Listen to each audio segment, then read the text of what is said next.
ఈరోజు నేను చిక్కుడు గింజలు తాలింపు వేస్తున్నాను.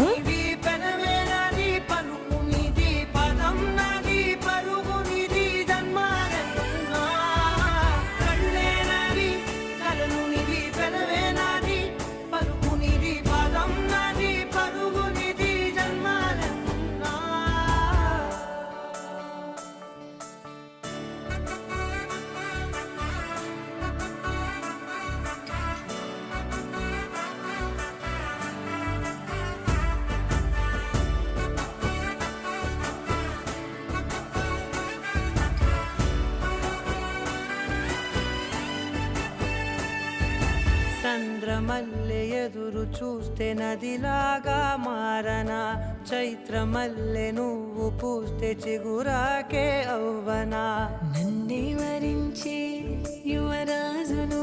ప్లీజ్ సబ్స్క్రైబ్ చేయండి మన ఛానల్ని.